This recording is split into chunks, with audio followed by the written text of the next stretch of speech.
नमस्कार मंडळी. तर माझी बहीण खूप दिवस झाला आली होती, तुम्हाला माहितीच आहे. तर तिला कुठं घेऊन जाता आलं नाही कारण माझा पेपर होता.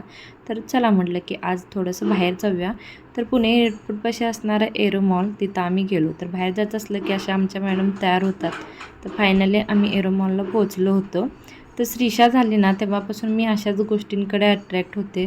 तर एवढ्या टाईपचे इथं बेल्ट होते, काय सांगू, किती सुंदर सुंदर मस्त व्हरायटी होती. आपल्या मुलीच्या प्रत्येक ड्रेसवर मॅच होणारा बेल्ट इथं 100% मिळू शकतो, ही मात्र मला खात्री झाली. इतके सुंदर बेल्ट होते. तर काहींवर कार्टून, तर काहींवर मोती अशा प्रकारचे बेल्ट होते. छोट्या मुली आणि आपणसुद्धा वापरू शकतील अशा वेगवेगळ्या प्रकारचे कंगवेसुद्धा होते. तर आपल्या मुलींचा प्रॉब्लेम असतो की कुणाचे मोठे केस असतात, कुणाचे छोटे केस असतात आणि आपल्याला असं वाटत असतं की हा भाऊ माझ्या केसांमध्ये बसत नाही, तो बसत नाही. अशी प्रत्येकाची चॉईस ही वेगळी असते आणि सगळ्यांच्या चॉईस लक्षात ठेवून इतकं छान इथं केसांमधल्या बोचं कलेक्शन होतं ना, काय सांगूच नका. हा घेऊ की तो घेऊ असं वाटत होतं. इथं बघा कानातल्याचे जे डिझाईन होते ते खूप सुंदर होते. जीन्सवर, साडीवर किंवा सिम्पलवर ड्रेसवर सुद्धा आपण घालू शकतो. इतक्या चांगल्या व्हरायटी होत्या. इथलं जे कलेक्शन होतं ना ते एकदम जबरदस्त होतं आणि केसांमधल्या ज्या क्लिप होत्या ना त्याचेसुद्धा व्हरायटी खूप खूप म्हणजे खूपच मस्त होती. आता मात्र इथं अक्षू मॅडमला पाहायचं होतं ब्लेंडर. तर तिला हे आवडलं, तिनं घेऊन टाकलं आणि इथं ना इथं ज्या ज्या गोष्टी आहेत ना त्यांची प्राईस काय अवाढव्य नव्हती. आपल्या बजेटमध्ये बसेल इतकीच प्राईस होती. एकाच ठिकाणी आपल्याला सगळं भेटून जाईल हे तुम्हाला तर कळलंच असेल. आता हा जो सेक्शन आहे ना तो घर सजावटीसाठी खूप सुंदर सेक्शन होता.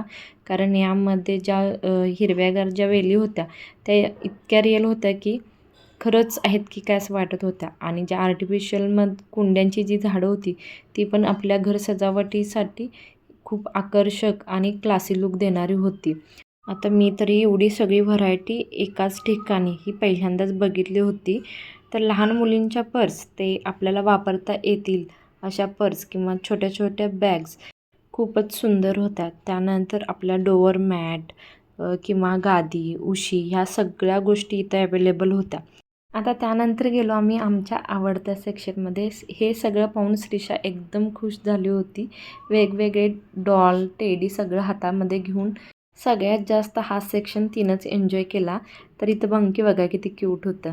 तर यापेक्षा घरच्या वस्तू किंवा बाकीचं सगळं सगळं म्हणजे काय काय लागते ना ते आपल्याला, त्या सगळ्या गोष्टी तिथं होत्या. मला इतकं काही सारं शूट करता आलं नाही, पण तुमच्या जर जवळ असेल एरो मॉल तर तुम्ही नक्की भेट द्या आणि तुम्हाला ज्या ज्या गरजेच्या वस्तू आहेत, मेकअपचं साहित्य असू दे, म्हणजे सगळ्या सगळ्या गोष्टी तिथं मिळून जातील. आता मात्र फिरून आम्हाला जाम भूक लागली होती. पण इथं एक चांगली आयडिया होती की आपण खाली KFC होते पण आपल्याला ऑर्डर द्यायची असेल तर आपण इथून देऊ शकत होतो. त्यामुळं आम्ही इथून ऑर्डर केली आणि आम्ही फिरून जाईपर्यंत आमची ऑर्डर तिथं तयार झाली होती.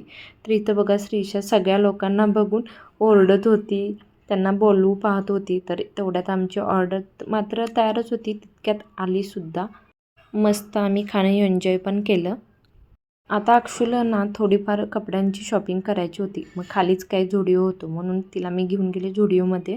तर तिला तिथली पण व्हरायटी खूप आवडली होती. वेगवेगळे ड्रेस ती पाहत होती आणि बघा इतकं सारं कलेक्शन झुडिओचं आलं होतं. आम्ही एकतर शुक्रवारी गेलो होतो, उद्या शनिवार, त्यामुळं काय कलेक्शन त्यांनी भरपूर लावलं होतं. कारण सॅटर्डे संडे तर खूप गर्दी होते. तर त्यानंतर तिला हा जीन्सवरचा टॉप आवडला होता, तिनं ट्राय करण्यासाठी तो घेतला. तर बघा लहान मुलांचं कलेक्शन, मी गेले ना पहिल्यांदा लहान मुलांचं कलेक्शन बघते कारण श्रीषासाठी मी काही ना काही घेतच असते. तर हा ड्रेस मला खूप आवडला होता, पण म्हटलं की अगोदर बाकीचे पण व्हरायटी बघूया. तर मी सगळं सगळं म्हणजे सगळं पालती घालत होते. इथं मात्र माझा नवरा माझ्याकडे डोळे वटारून पाहत होता, कारण मी काही घेत नव्हते, सगळं बघतच होते. त्यांना आवडतील ते मला आवडत नव्हते, मला आवडतील ते त्यांना आवडत नव्हते.